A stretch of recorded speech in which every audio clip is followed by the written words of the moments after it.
Mail झरे दिन रात बदन से, इसका भेद न जाना क्या तन मांझना रे।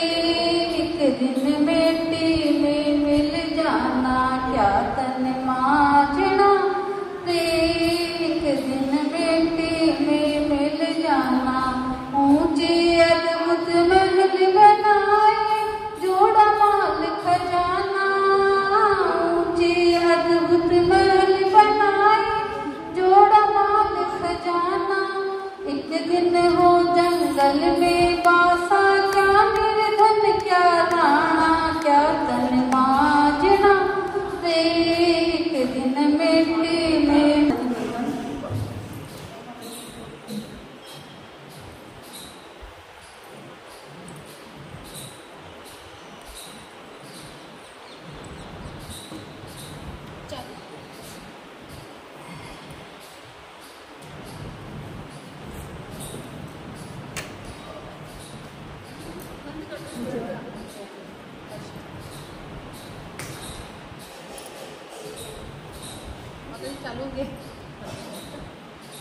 मंगलम भगवान वीरो मंगलम गौतमोगणी मंगलम कुंदादो जैनधर्मोस्तु मंगलम सर्वमंगल मांगल्यम सर्वकल्याणकारिकम प्रधानां सर्वधर्माणां जैनं जयतु शासनम जैनं जयतु शासनम। जय बोलो श्री अनंतानंद परम सिद्ध भगवान की जय। 1000 श्री शांतिनाथ भगवान की, चिंतामणि पार्श्वनाथ भगवान की जय। परम पूज्य आचार्य श्री आदिसागर जी महाराज की जय। परम पूज्य आचार्य श्री शांति सागर जी महाराज की जय। परम पूज्य प्रथम गणनीयारिका रत्न श्री 105 विजयमती माता जी की जय। जैन धर्म की जय। चिन्माणी माता की जय।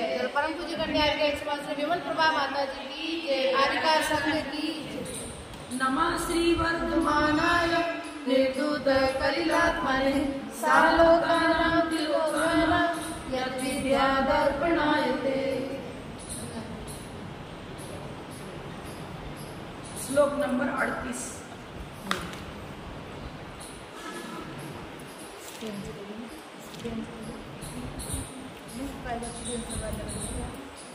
नवनिधि सप्तद्वैरत्नाधीशा नवनिधि सप्तद्वैरत्नाधीशा सर्वभूमिपतयश्चक्रं सर्वभूमिपतयश्चक्रं वर्धयितुं प्रभवन्ति स्पष्टदृशा छत्रमौलिशेखरचरणा स्पष्टदृशा छत्रमौलिशेखरचरणा। नवनिधि सप्तद्वैरत्नाधीशा सर्वभूमिपतयश्चक्रं वर्धयितुं प्रभवन्ति स्पष्टदृशा छत्रमौलिशेखरचरणा। स्पष्ट दिशा माने निर्मल सम्यक दर्शन के धारक जो मनुष्य है वे, उनमें चक्रवर्ती की निधियां बता रहे हैं। 9 निधि और सप्त द्वय लिखा है ना, तो 7 में 2 का गुणा करो, 7 दूनी 14। सप्त द्वय का अर्थ हुआ 14 रत्न। 9 निधि और 14 रत्नों के स्वामी, फिर सर्वभूमिपत्य 6 खंड का अधिपति, पते मन किया चक्र, सर्वभूमिपत्य चक्रम, चक्र लगा दी, चक्रवर्ती की चर्चा है। सर्वभूमिपत्य माने राजा, सामान्य राजा नहीं हो, अपनी चक्रवर्ती, जिसको 6 खंड का आधिपत्य प्राप्त है। इस पद को कौन प्राप्त करता है? निर्मल सम्यक दृष्टि, छत्रमौली शेखर चरणा। अब यहाँ पर बता रहे राजाओं के मुकुट संबंधी कलगियों पर चरण है ऐसे, मतलब क्या बता रहे हैं कि बड़े बड़े राजा, मुकुटधारी जो राजा हैं, उनकी कलगियां में मुकुट के ऊपर आगे लगा वो भी उनके चरणों में झुकते हैं। किसके चरणों में? चक्रवर्ती। बड़े बड़े राजा महाराजा जिनको मस्तक झुकाकर नमस्कार करते हैं, ऐसे चक्रवर्ती पद की प्राप्ति किसको होती है? निर्मल सम्यक दृष्टि। यहाँ क्लियर हो गया कि मिथ्या दृष्टि, कोई भी मिथ्या का पुण्य इतना नहीं होता है, वह चक्रवर्ती पद को प्राप्त कर सकता। जैसे तीर्थंकर पद को सम्यक दृष्टि प्राप्त करता है, ठीक इसी प्रकार चक्रवर्ती पद की प्राप्ति भी निर्मल सम्यक दृष्टि को होती है। लेकिन पूर्वकृत पुण्य से चक्रवर्ती पद तो मिल गया, और वर्तमान में भी धर्म साधना यदि नहीं बनी और भोगों में लोलुपता हो गई तो दो चक्रवर्ती कहाँ चले गए? ये मत सोचना कि हम बहुत पुण्यशाली हैं तो मेरा तो कुछ करना ही नहीं है। छाती पूजा लाभ के चक्कर में पड़ गए और अपना वैभव दिखाना सबको, ज्येष्ठत्व वरिष्ठत्व के पीछे हम बहुत बड़े, मेरी सब जगह पूछ होती है, सब जगह कीर्ति होती है। यदि ये पर्याय बुद्धि हो गई तो प्राप्त हुआ सम्यक दर्शन छाई की यदि नहीं है तो नष्ट हो जाएगा। सम्यक दृष्टि को ये थोड़ी दिख रहा है कि छाई सम्यक दृष्टि चक्रवर्ती पद प्राप्त, निर्मल मतलब निर्मल का मतलब 8 अंग सहित और सब प्रकार के दोषों से, 25 दोष है ना, शंका कांक्षा भी 8 दोष हो गए, 8 पद हो गया और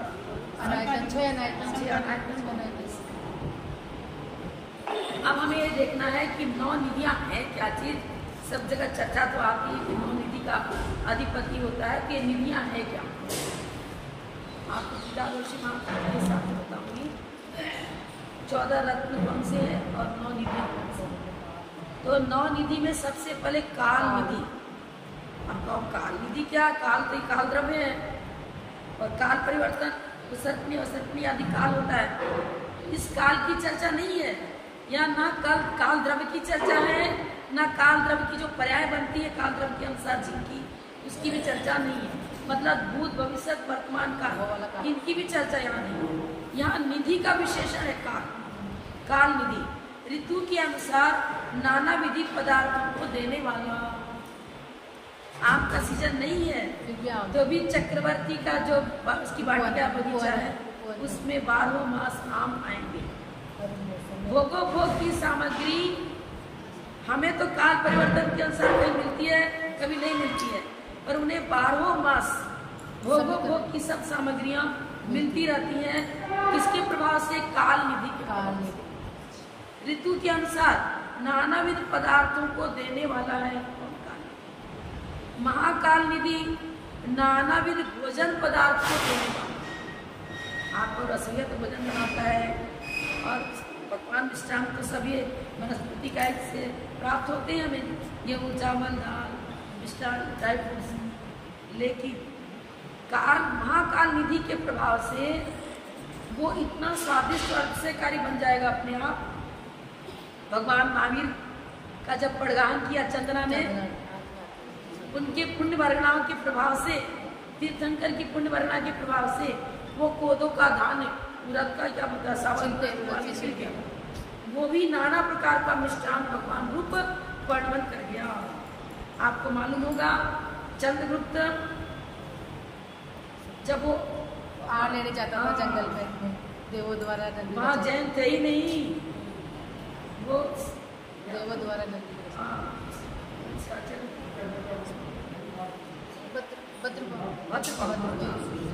भद्रबाहु आचार्य ने सभी शिष्यों को विदा कर दिया क्योंकि अकाल पड़ रहा है, आप लोग आहार के बिना रह नहीं पाओगे तो कैसे सेम की साधना होगी।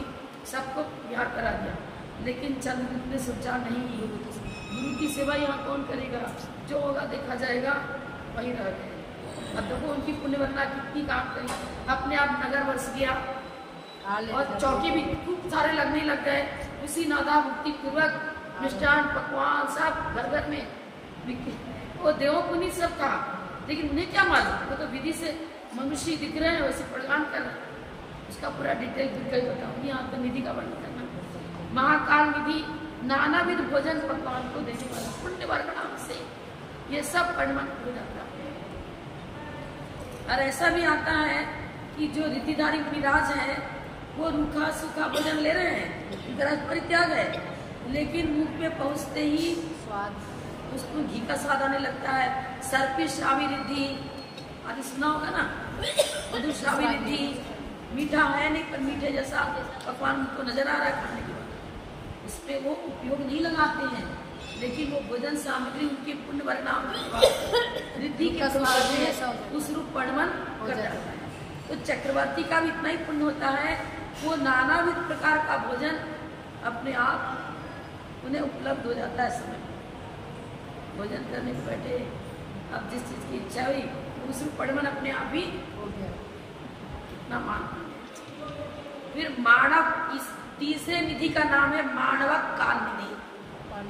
पांडु है काल निधि, महाकाल निधि, माणवक काल निधि, नानाविध आयुध पदार्थ को देने वाले। आयुध में अस्त्र शस्त्र युद्ध और छठखंड का विजय करने जा रहा है, तो सब प्रकार के आयुध की आवश्यकता है शत्रु पर विजय प्राप्त करने के लिए।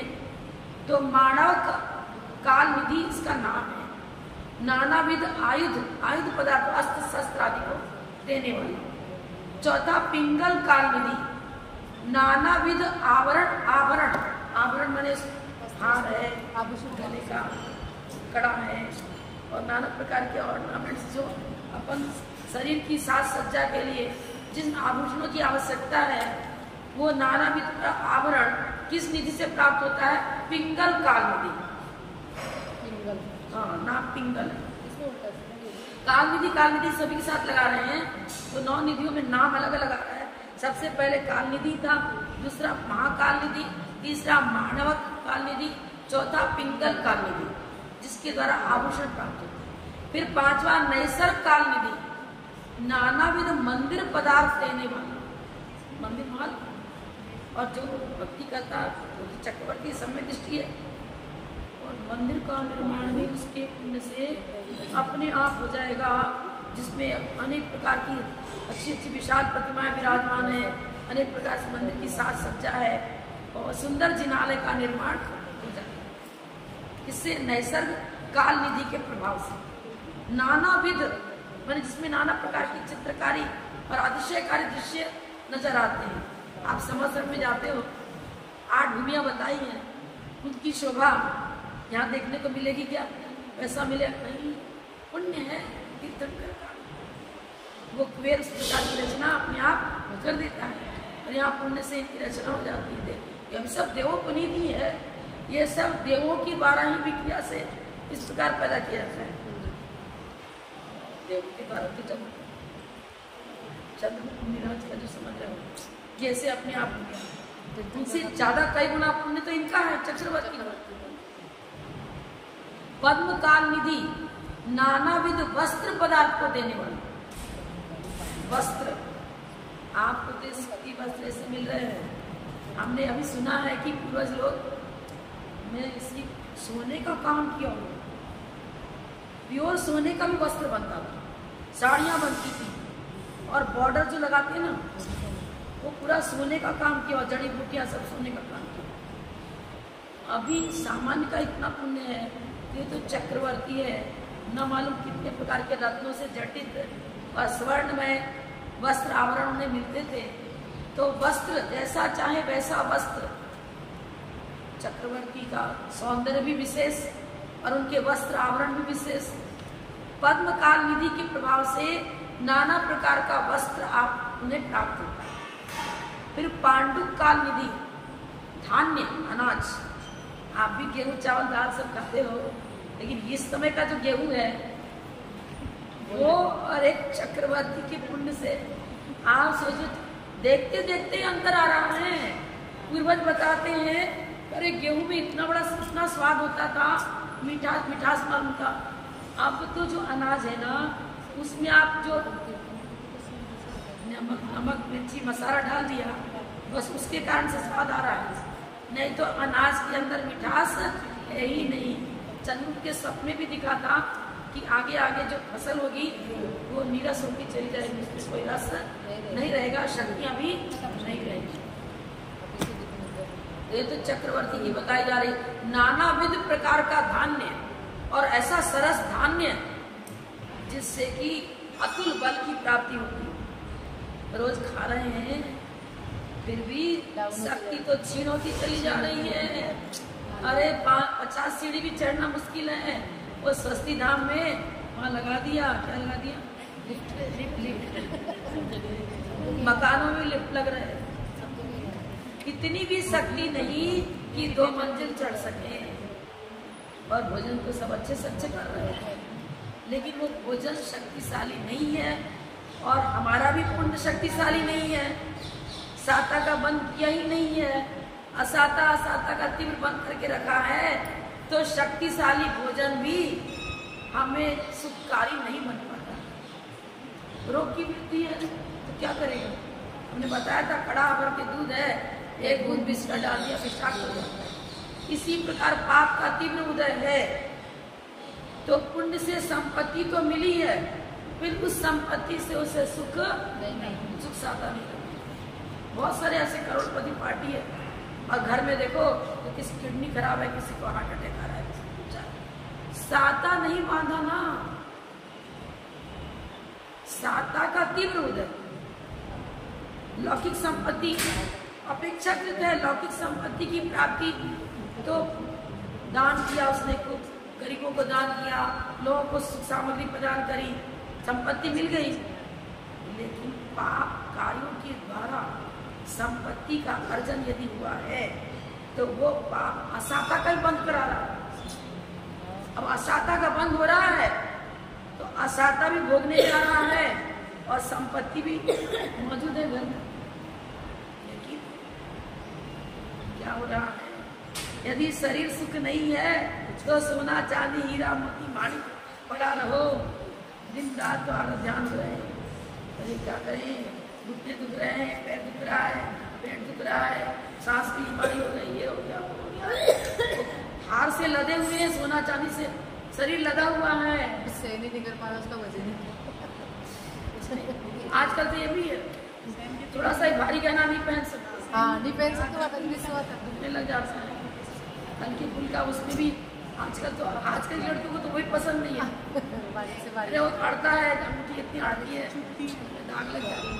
सामने का काम भी ब्लड सर्कुलेशन रुक जा रहा है, टाइट है तो सहन नहीं कर पा रहे।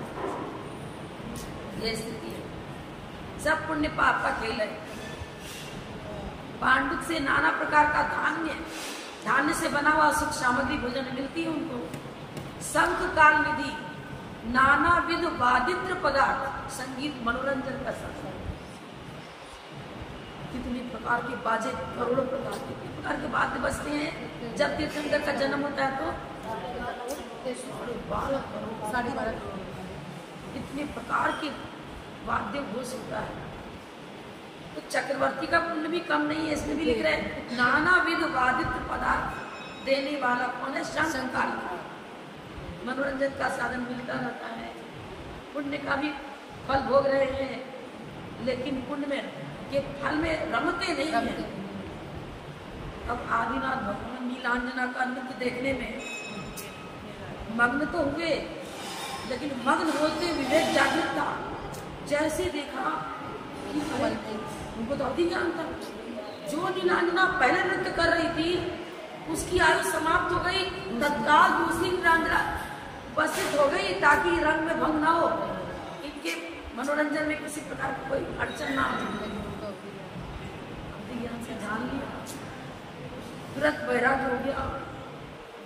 मैं क्या कर रहा हूँ? मैं तो तीर्थंकर का बंद कर दिया और भोगों में मस्त। कितनी लंबी आयु मेरे भोगों में चली गई। तत्काल वैराग्य हुआ। हम देखते हैं ना कि जिनके घर भोग सामग्री खूब भरी पड़ी हुई है उनको खाने का पानी पड़ी रहती है, और जिनके घर में नहीं है ना, कभी नहीं उपलब्ध हो रही है, उस समय खाने का भाव है। शादी विवाह में खूब मिष्ठान रखे हुए हैं, एक से एक मिठाइयाँ, एक से एक पकवान सब रखे हुए हैं, अरे हमको खाने का भाव नहीं। अब फिर बाद में अब घर में कहीं बहुत से बना ही नहीं है, अब लड्डू खाने का मन गया, बना ही नहीं, बहुत से आज तो कचौड़ी खानी है। और उस समय रोज के भरा हुआ पड़ा हुआ रसोई घर में, हम तो रोटी खाए, देख देख के मन भर गया। इसी तरह इनका पुण्य होता है। उनके पुण्य के प्रभाव से सब कुछ क्या बता रहे, नाना विध देखो क्या शंख का निधि, नाना विध वादित्र प्राप्त होता है। पांडुक निधि से नाना विध धान्य सामग्री। अब 9वें नंबर का सर्व रत्न निधि, नाना विध रत्न को देने वाला। ये ऐसे ऐसे रत्न होते थे जो इस लाइट की प्रकाश की जरूरत ही नहीं है। रत्नों में सूर्यकांत मणि होता है, रत्न ही है, चंद्रकांत मणि रत्न होता है। ये सब रत्न ऐसे हैं, सूर्यास्त हो गया और यदि सूर्यकांत मणि है तो सूर्य जैसा ही प्रकाश मौजूद रहे। और तो और छोड़ो, इनका तो में है तप के प्रभाव से, साधना से भी। बड़े माता जी एक बार बताती थी कि कोई भट्टारक जी थे, मतलब हम बीच का एक पॉइंट याद रहता है, एकदम सुंदर से बता सकते। भट्टारक जी का नाम मुझे याद नहीं है। तो अचानक कुछ ध्यान नहीं दिया, भूल चुक से क्या बता दी, कुछ पूछने आया था कि अमावस्या की पूर्णिमा है, बैठे थे। अब थी अमावस, उन्होंने बता दिया था पूर्णिमा। अब क्या करें, आज भट्टारक जी कहा तुमने तो कह दिया कि पूर्णिमा है, और मैंने उसी प्रकार जाप वाप सब कर लिया अपना व्रत, और है तो अमावस ही है। नहीं, अमावस नहीं है, पूर्णिमा ही है। तो क्या नहीं, पूर्णिमा ही है, पूर्णिमा ही है। अच्छा, रात्रि में पता चलेगा कि आपका आंसर गलत है कि मेरा हम गलत है, हम गलत है क्या गलत, आने दो रात्रि। ने क्या किया, कांसे की थाली को मंत्रित करके और उड़ा दिया। अब आप सो इतना ऊंचा कैसे उड़ जाए? अरे मंत्र बहुत बड़ी शक्ति होती है। एक बुढ़िया मंदिर को अपनी भक्ति के बल से, भगवान तुम इतने ऊपर बैठ गए, हमने चढ़ा दिया, दर्शन कैसे होंगे? तो उसको सब दिखा, अरे सूत में मंदिर को बांध करके वो तो ले आई, पूरा मंदिर नीचे उतर आ रहा है, नीचे आ गया। लेकिन सब में आया था कि उठ के मत देखना। हम उसको कहते लूंगा, देखते लोग पीछे क्या है, उतरता है लेकिन एकदम नीचे तक नहीं आया, थोड़ा ऊपर।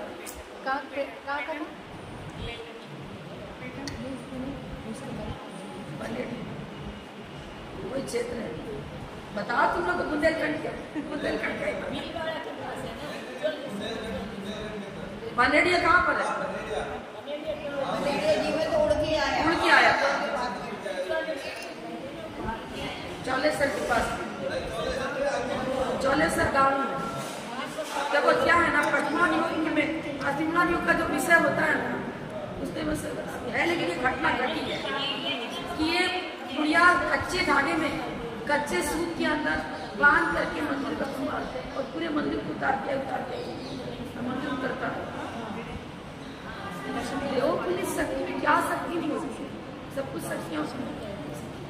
मंत्रों के मंत्राधीन है देवता।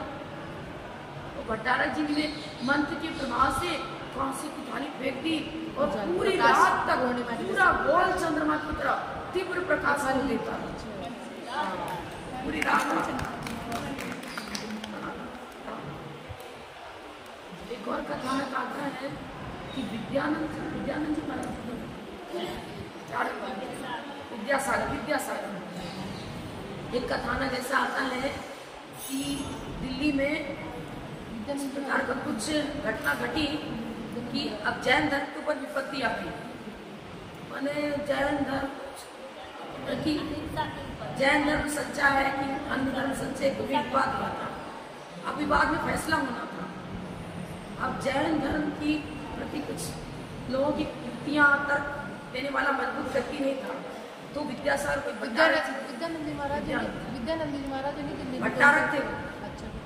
ये विद्यानंद जी नहीं।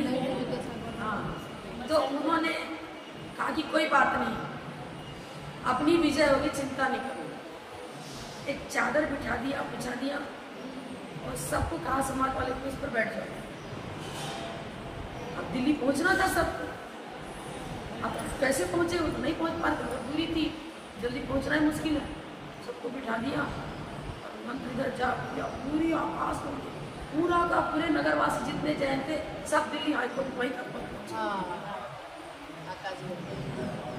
बड़े बड़े युक्ति विद्वान जो बड़े बड़े अच्छा तर्क दे सकते हैं, अच्छी युक्तियां दे सकते हैं, जैन आंगम जैन सिद्धांत के जो विशेषज्ञ थे, जानकार थे, सबके सबको पहुंचा दिया और खुद भी विद्या के बल से पहुंचे, मतलब जदुओं के बल से पहुंचे।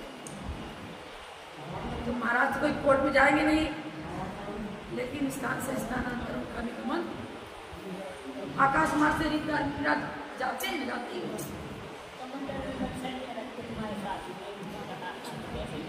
हाँ, फिर मुसलमान लोग थे, अब उन लोगों ने कह दिया कि जो जैन साधु होते हैं कि कहते अहिंसा परमो धर्म अहिंसा परमो धर्म, लेकिन नहीं। अरे देखो, कमंडल में मछली रखते हैं और जब भूख लगती है तो खा लेते हैं, हिंसक हैं, ऐसा है क्या?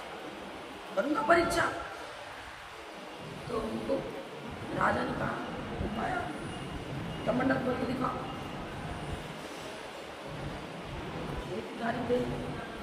जान लिया कि कुछ न कुछ ये हमारे ऊपर सर किया जा रहा है। और अपने मंत्र के बल से सारी की सारी मच्छर, उसने तंत्र की विद्या से मछली पैदा कर, मुसलमान ने तंत्र विद्या से उस जल में अपने आप मछली पैदा कर दी। इन्होंने उस तंत्र को रिजेक्ट कर दिया अपने मंत्र से, और क्या किया? अतिशय पैदा कर दिया, कमल पैदा कर दिया। अब कमल को उल्टा, जैसे कमंडल को उल्टाया, कमल ही कमल निकलते गए, कमल ही कमल निकलते चले गए। जल के बिना तो कमल रहता ही, देखो जल भी है, इतने सारे कमल। ये है जैन धर्म, जैन धर्म का विषय। भव का पुण्य साथ में देता है और साधना तपस्याएं काम करती है। सम्यक दर्शन के बिना न चक्रवर्ती पद मिलने वाला है, न इस प्रकार का जीवन में कोई अतिशय आ सकता है। सम्यक दृष्टि जीव भले ही समय सा रटा हुआ नहीं है, नियम सा रटा हुआ नहीं है, पहले के भोले ढाले सज्जन, लेकिन जैन धर्म दृढ़ आस्था है। वो बुढ़िया का समय सार की गाथा याद, नियम सार याद तक, न्याय ग्रंथ याद था क्या? वो तो करे कि भगवान अब हम बूढ़े हो गए, हमें तो दर्शन करे बिना पानी भी नहीं पीना, तुम दर्शन कैसे दोगे? नीचे चलो, चलो नीचे चलो, तुम्हें नीचे आना पड़ेगा। आ गए भगवान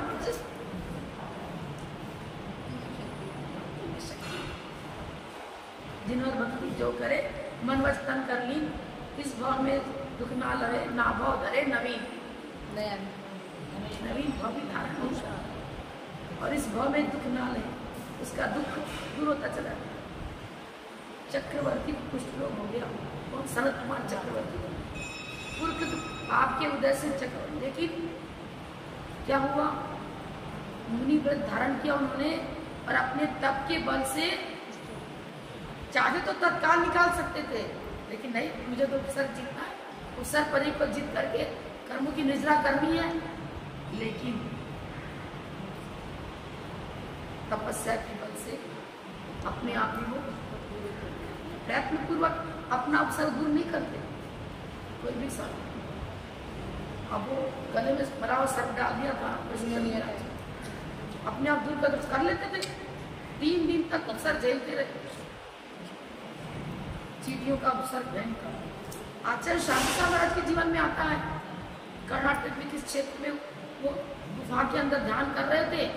अब भक्त लोगों का तो ऐसे ही काम है, आप लोग ऐसे ही चावल छीनते मंदिर में जाते हो, अब उसको दीपक जलाना होगा तो फटाक से उलट दिया अपनी बर्नी उसमें, अब वो ज्यादा घी डाल दिया तो बैठ करके स्टैंड से बैठे नीचे आ गया। वो शायद जल्दी से घी डाले और चलते बने दीपक। उनको देखने को फुर्सत कहाँ है कि बाहर आ कि नहीं बाहर। यहाँ भी देखते हैं, चलिए फटाफट, उसका रिजल्ट क्या हो रहा देखने का। रात भर चीटियों का अवसर आचार्य शांसा में रखे, और वो भी लघु शंका की जगह लिंग के ऊपर। तो मानिस कहाँ कितनी वेदना, उस वेदना को सहन करते रहे, और उनके शरीर से उस स्थान से रक्त बह करके काफी दूर तक रक्त बहा। वो तो भी ध्यानस्थ बैठे थे। अर्धरात्रि को जो तारा लगाता है मंदिर में, उसको स्वप्न दिखा, जल्दी जाओ मंदिर जाओ, मंदिर जाओ। मंदिर खोल कर देखो क्या हो रहा है। कैसे जाए? वो जंगल के बीच मंदिर था, वहां रात में शेर भी दहाड़ते थे, उसकी हिम्मत हुई नहीं और वो नहीं गया, लेकिन प्रातःकाल जल्दी गया तो देख रहे हैं गुरुदेव तो ध्यानस्थ बैठे हैं, लेकिन इनका शरीर सब चल उस स्थान से चीटियाँ जल्दी हटेगी नहीं, बहुत मुश्किल से कोमल कपड़ों से शक्कर वक्कर डाल करके चीटियाँ बना दिया। लेकिन महाराज के चेहरे पर वही समता भाव।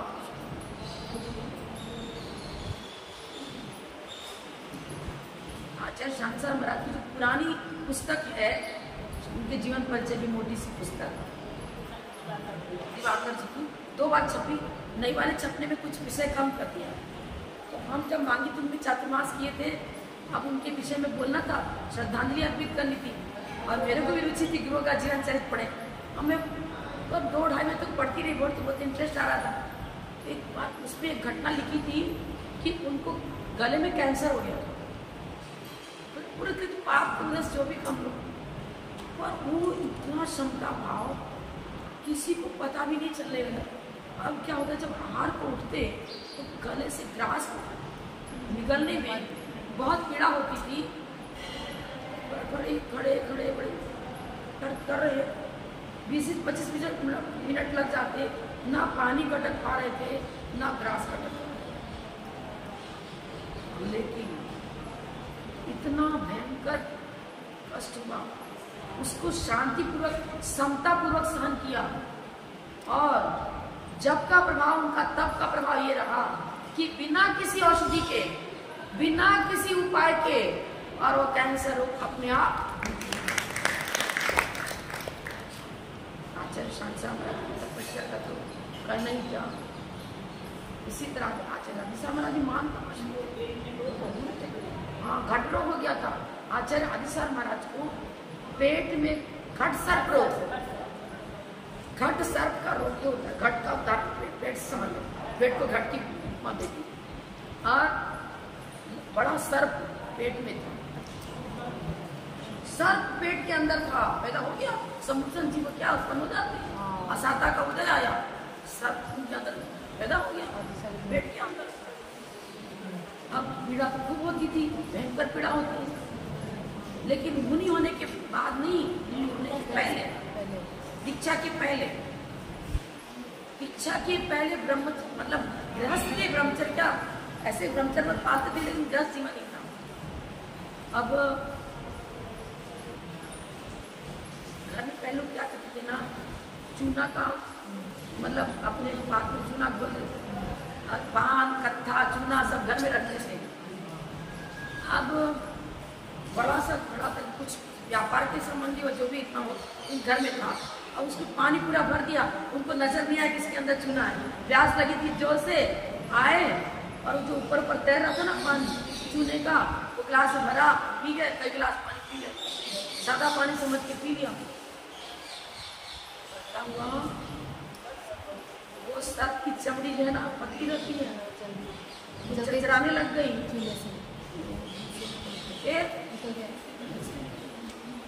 बाहर भागा। तब पता चला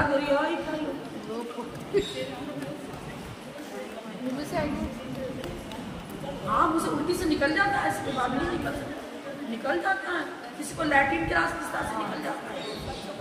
ये सुधरमती सुनील साहब महाराज से नहीं, आचार्य सम्मत महाराज से दीक्षित, चुलिका दीक्षा आचार्य सम्मत महाराज से ली थी, और आरिका दीक्षा सुनील सागर से ली। सुधरमती हमारे साथ ब्यावर में चातुर्मास किया, साथ में थे। वो बता रही थी अपनी घटना कि जब मैं गृहस्थ अवस्था में थी तो मेरे पेट में इतना भयंकर दर्द होता था, बड़े बड़े डॉक्टर को दिखा लिया, बहुत पैसे खर्च हो गए, लेकिन 1% भी लाभ नहीं हुआ। एक कोई ग्रामीण व्यक्ति था, उसने बताया हमारी दवा लो तुम और अच्छी हो जाओ। उसका भी कुछ शाखा का उदय आया, उसने कोई दवा दी पीने की, जड़ी बूटी उस तैयार किया, जैसे भी तैयार किया उसने वैसा परहेज भी किया, दवा इस्तेमाल भी कर। अब वो एक दिन लघु संभव में शौच हो गई तो इतने कीड़े निकले शौच में से कि आप जो बड़ा कुल्ला करने का तसला रहता है ना, कुल्ला वैसे 2 तसले भर जाए, जो कि कभी पटका था, मैंने जैसे कि टोकरी में बांध दो कीड़ों को, कस करके आप फिर पटक दो, ऐसे मैंने झुंड के झुंड बंधे बनाए कीड़े एक में एक ग्रुप में, जैसे गिर गया लोग सोच के रास्ते से, घबरा गई वो तो चिल्लाई और लोग उसको बाहर निकाले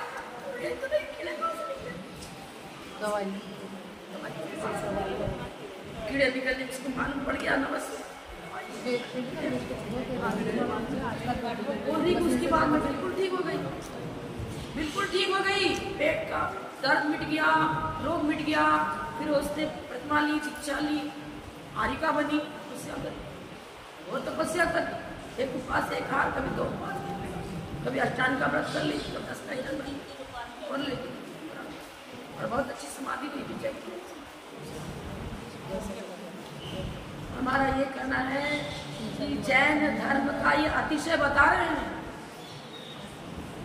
सम्यक दर्शन का अतिशय, कि सम्यक दृष्टि जीव अप्रति होते हुए भी इतना पुण्य कमा सकता है कि वो तीर्थंकर प्रकृति का बंद कर ले, चक्रवर्ती का पर्याय का बंद कर ले। पर अतिशय ये भी दिखा रहे हैं कि चक्रवर्ती होकर के भी जैसे कीचड़ में कमल अलग रहता है, कीचड़ में कमल उत्पन्न होता है, ऐसे नहीं हो जाएगा। सोने की खूब अच्छी ठाल बना लो, भूमि बना लो, रत्नों की भूमि, वहां पैदा हो जाएगा कमल। मेरा आपसे प्रश्न है कि गुलाब भी बहुत सुगंधित होता है, और मोगरे का फूल भी बहुत सुगंधित होता है, चमेली बहुत सुगंधित होती है, बहुत सारे फूल सुगंधित हैं और उनमें अक्षयकारी गुण भी है। लेकिन जब तीर्थंकर विहार करते हैं तो वो कमल की रचना ही क्यों करता है देव?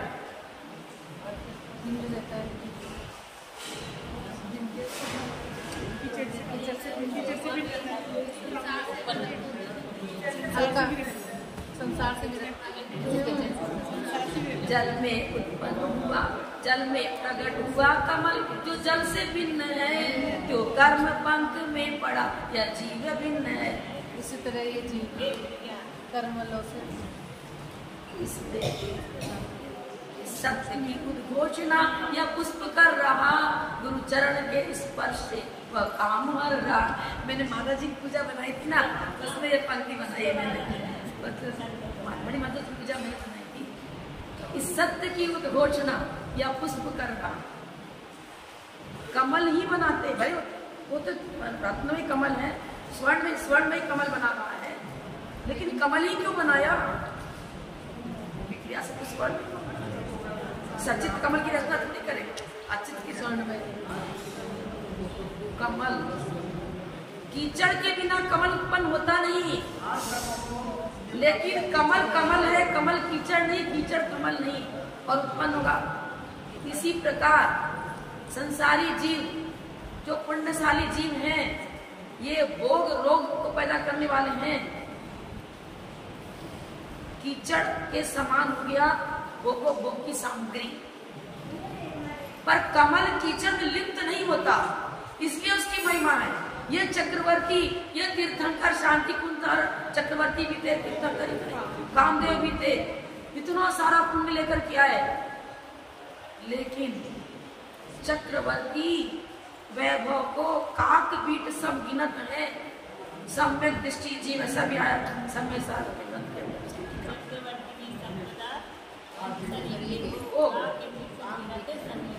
जी जी सम्यक दृष्टि, ऐसा परिणाम भी तो होना चाहिए ना। छाया, लक्ष्मी के पीछे दौड़ोगे तो लक्ष्मी नहीं मिलेगी, जितना जितना उससे उदासीन होते चले जाओगे उतना ही वो आपका पीछा करेगी। छाया को पकड़ने दौड़ोगे तो छाया तो भागेगी, बैठ जाओ तो छाया भी तुम्हारे पास में बैठ जाएगी। हाँ, यही सा यहाँ क्या बता रहे हैं, अभी तो सिर्फ 9 निधि बता पाए। चक्रवर्ती के 14 रत्न, सबसे पहला रत्न कौन है? सेनापति। चक्रवर्ती के 14 रत्नों में सबसे पहले लिखा है अयोध्या सेनापति रत्न। सेना नायक, आर्यखंड और उत्तम मध्यम लक्ष्य खंड के सिवाय अन्य दिग्विजयों को जीतने वाला सेनापति रत्न। अब आपकी पुस्तक में दूसरा ये मैं त्रिकालवर्ती महापुरुष, मेरे पास वो वाली पुस्तक उसी हिसाब से लिख रहे। ये सही बात है, एक ही बात है, ये पुरानी पुस्तक है। थोड़ा नाम बदलाव मिलेगा, आएगा तो समझ। फिर गृहपति रत्न, गृहपति रत्न मतलब भंडारी, राजमहल का व्यवहार चलाने वाला, हिसाब किताब रखने वाला, आए पैसे गृहपति रत्न। फिर पुरोहित रत्न, धर्म कर्मानुष्ठान पूर्वक मार्गदर्शन कराने वाला, पुरोहित, अच्छी सलाह देने वाला, धार्मिक सलाह देने वाला, उचित सलाह देने वाला, पुरोहित रत्न। फिर काम वृष्टि स्थपति तक्षक रत्न, उत्तम कारीगर, चक्रवर्ती के आलोचनानुसार महल मंदिर प्रासाद तैयार कर देगा। तक्षक कारीगर को कर देगा, सुंदर महल तैयार कर देगा, सुंदर मंदिर बना देगा, जहाँ चाहो वहाँ महल खड़ा कर देगा। अब उन्होंने लौकिक भाषा दे दी है, एक ही बात है ना। काम वृष्टि स्थपति तक्षक रत्न, सब पर्यायवाची, क्योंकि कार्य वही बता रहे हैं ना, शिल्पी का काम बता रहे हैं। महल तैयार कर देता है, सुंदर मंदिर बना देता है, शिल्पी तो बनाएगा उसको, मतलब लौकिक भाषा दे दी, लोग समझ लगे। सुभद्रा युवती स्त्री रत्न, चक्रवर्ती के 4,000 स्त्रियों के सिवाय मुख्य पटरानी होती है, वही स्त्री रत्न होती है। विजयागिरी गजपति रत्न, हरि मृगों के गज घटाओं का विघटन करने वाला गज रत्न, शत्रु है ना, अब जैसे हाथी की तरफ चारों तरफ छा गए, हाथियों पर तो युद्ध कर देते, पहले लोग चढ़ते थे, अश्व हाथी घोड़ा सब युद्ध में रहते थे। अब इनका जो चक्रवर्ती का एक गज रत्न इतना बड़ा शक्तिशाली होता है कि अन्य का करोड़ों की संख्या में वो विपक्षी है, हाथी घोड़ा को सस्ते और सबको परास्त कर। आपने क्या लिखा पढ़ना? गज घटाओं का विघटन करने वाला, अरिमन शत्रु, अरिन रिपो का विघटन करने वाला, और अरिन रिप मने राजा, अरिमन शत्रु, और गज घटा मने से कि हाथी सारे इकट्ठे हो गए, झुंड के झुंड, यहाँ तक कि अंधकार छा गया उनके समूह से, अंधेरा छा।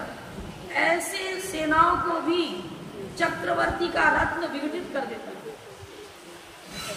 फिर अश्वरत्न, गजपति रत्न अलग और अश्वरत्न अलग। पवनंजय अश्वरत्न, तिमिश्र गुफा के कपाट को विघटन करते समय 12 योजन दौड़ने वाला अश्वरत्न। तिमिश्र गुफा होती है, उसमें अंधेरा अंधेरा होता है, जब लेफ्ट खंड में जाएगा तो उस तिमिश्र गुफा का दरवाजा कपाट को विघटित करता है, तो 12 योजन तक अश्वरत्न उसको ले जाता है बीच गुफाओं का, उस अंधेरे के बीच में से। जो भी हो, अब देखो एक प्रतिमान योग का विषय है, वहाँ भी आप रिसर्च कर लेना। यहाँ तो जितनी परिभाषा बताई है तो मैंने प्रकरण के अनुसार आपको बता दी। ये तो हो गए 7 सजीव रत्न।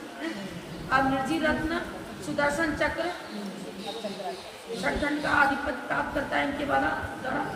छत्र रत्न, आयुध सैन्यों के ऊपर आने वाले बाधाओं को दूर करने वाले, आयुध सैन्यों के ऊपर, मैंने आयुध जो सैन्य सेना है उनके ऊपर कोई बाधा ना आवे, छत्र की तरफ ऊपर छा जाता है और उनकी सेनाओं की भी रक्षा करता है। छत्र रत्न से सैन्यों की रक्षा होती है। भद्रमुख 80 खंड रत्न, आयुध चक्रवर्तियों के चित्तोत्सव को करने वाला 80 रत्न, 80 मैंने तलवार, खड़ग रत्न, खड़ग के माध्यम से छठखंड को विजय प्राप्त करता है। दंड रत्न, आयुध चक्रवर्तियों के सैन्य की जमीन को साफ कर देने वाला।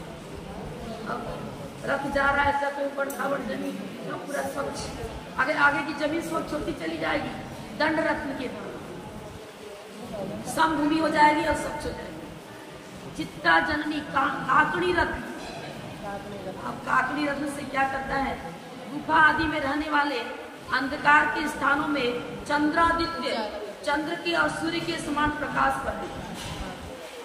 और इसी काकड़ी रत्न के द्वारा वो जब चक्रवर्ती अपना नाम लिखने जाता है प्रशस्ति, तो पहले किसी चक्रवर्ती का एक नाम मिटाता है तो अपना नाम लिख पाता है। चूड़ामणि रत्न, रत्न विशेष इच्छित पदार्थ को देने वाला। चर्म रत्न। अब वो जब लक्षखंड में जाता है तो बहुत बड़े उसको नदी को पार करना पड़ता है, सेनाओं को भी नदी से बाहर ले जाना पड़ता है, इस पार से उस पार ले जाना पड़ता है। ये लिख रहे हैं सैन्य आदि को नद और नदी से सुरक्षित रीति से पार करा देने वाला चर्म रत्न। ये चर्म से चमड़ा मत ले लेना, नाम है उसका। अच्छा लक्षखंड नाम है तो आप क्या समझते हो कि वहाँ लक्ष्य लोग रहते हैं, उच्च गोत्री भी रहते हैं। खंड का नाम लक्ष्य है, आर्यखंड लक्ष्य। लेकिन उधर लक्षखंड की रानियों के साथ भी एक चक्रवर्ती विवाह करता है, तो लक्ष्य जाति वालों से नहीं करता। लक्ष्य खंड पंजाब से, मान लो पंजाब में जाकर के खंडेलवाल जाकर बस गए, तो उनकी जाति दूसरी थोड़ी हो गई, कुल दूसरा थोड़ी वही रहे। वैसे लक्षखंड में भी चुकलिंग भी रहते हैं, लेकिन वहाँ धर्म कर्म नहीं है, मंदिर वगैरह नहीं है, धर्म साधना का साधन उनको नहीं है। भोगी में क्या समय किसी चीज नहीं जाते क्या? विद्यार्थ अवस्था में जिसने मतलब मनुष्य का बंद कर लिया, आगे समय से प्राप्त कर लिया, चाहे समय से क्यों नहीं प्राप्त कर लिया, लेकिन अब आयु बंद होने के बाद जाना पड़ता है, तो भोग में जाते हैं। वहाँ भोग में जाकर भोग भोगते हैं तो क्या उनका समय दर्शन नष्ट हो जाता है? वहाँ भोग सामग्री प्रचुर है, धर्म साधना भोग में नहीं मिलती, लेकिन सम्यक दर्शन उनका नष्ट नहीं होता। और जो भी हो आप देखें ना और ग्रंथों के आधार पर, लेकिन ये चर्म चमड़ा नहीं है, सीधा इसका नाम है चर्म रत्न, तो रत्नमयी है। अब उस चर्म रत्न क्या करता है, कितनी बड़ी सेना हो, अक्षौणी सेना उसकी, उतनी बड़ी सेना को उसके ऊपर आ गए सबके सब सैनिक, और वो तिरा करके सबको नदी जैसे नाव तिरा करके पार करा देती है, ऐसे वो चर्म रत्न पर अरबों खरबों की संख्या वाले उतनी सेना, बड़ी सेना, अक्षौणी सेना पार कर रही है। ये सारी चर्चा आपको आदिनाथ पुराण में, किसी पुराण में मिलेगा, मतलब चक्रवर्ती का जीवन परिचय जिस तरह से मिलेगा, शास्त्रीय पुराण वगैरह मिल सकता है। चूड़ामणि का क्या बताए? चूड़ामणि का क्या बताए? चूड़ामणि रत्न, ये रत्न जो है ना, रत्न विशेष है, इच्छित पदार्थ को देने वाला, मनोवांछित फल को देने वाला। जैसे कल्पवृक्ष है ना, मनोवांछित फल को देता है, वो कल्पवृक्ष तो अलग अलग जाति के अलग अलग होते हैं। यहाँ तो अकेला चूड़ामणि रत्न सारे इच्छित पदार्थों को देने, जो चाहे उसको। कितना बड़ा पुण्य है, मतलब जैन धर्म की महिमा और सम्य दर्शन की महिमा यहाँ बता रहे हैं। 9 निधि रत्नाधीश है, बाकी तो हो ही गया। बड़े बड़े राजा महाराजा उनके चरणों में मस्तक झुकाते हैं। अधिकांशतः राजा गण युद्ध नहीं करते, जान रहे किसका आधिपत्य तो है ही, और अपने आप मतलब उनका आधीनता स्वीकार कर ले। लेकिन वो चक्रवर्ती किसी के राज्य का अपहरण नहीं करता, मात्र नमस्कार कर दो, आधीनता स्वीकार, आज्ञा स्वीकार करनी पड़ेगी नहीं। अब बाहुबली ने स्वीकार नहीं करी, लेकिन बाहुबली ने विनय को नहीं छोड़ा। उसने जब दूत आया तो उसको कह दिया, बड़े भाई के नाते उन्हें प्रणाम, लेकिन राजा के नाते युद्ध स्थल के लिए आमंत्रण, युद्ध के लिए आमंत्रण, राजा के नाते युद्ध के लिए आमंत्रण, और बड़े भाई के नाते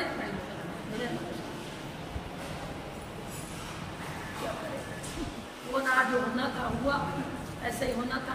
बाद में बहुत पश्चाताप किया और उन्होंने तो फिर राज्य ही छोड़ दिया, दीक्षा लेगी बाहुबली। इतना गहरा पश्चाताप हुआ, उस पश्चाताप के कारण से मेरे द्वारा ये अपराध हुआ, मैं पहले दे देता, बड़े भाई का अपमान किया, आज देश का ही होना, इसके कारण से केवल ज्ञान नहीं हो पाता। अब जैसे चक्रवर्ती ने भरत में आकर नमस्कार किया,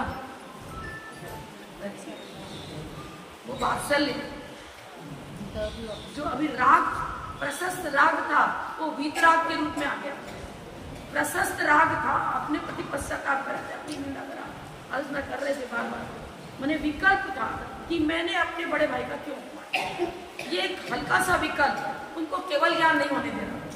और जैसे भरत ने आकर नमस्कार किया, वही प्रशस्त राग कहो जो भी कहो, वो वीतराग रूप परिणति हो गई। अब वीतराग पढ़ती होते स्तुति ज्ञान की भूमिका नहीं और केवल ज्ञान की प्राप्ति।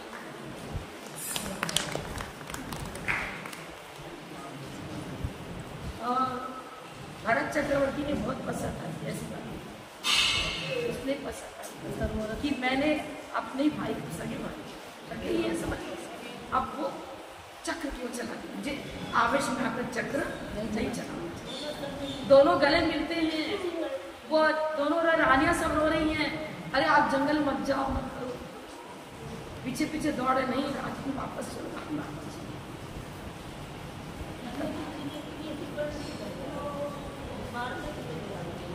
देखिए सम्यक दर्शन का प्राप्त है कि अप्रत्याखान कसाय का उदय, 6 महीने से ऊपर कसाय चली जाए, वासना चली जाए, तब छाई सम्यक दृष्टि हो या कोई भी हो, उसकी वासना का अप्रत्याखान कसाई है ना। चतुर्गुण स्थान में है तो कौन सी कसाय को है, अप्रत्याखान। कुछ ऐसा बलिष्ठ निमित्त मिल जाता है और आवेश में उसमें कसाय जागृत हो गई। कल बताइए समझ आ रहा है, लेकिन ऐसा जो वासना जन लंबी 6 महीने से ऊपर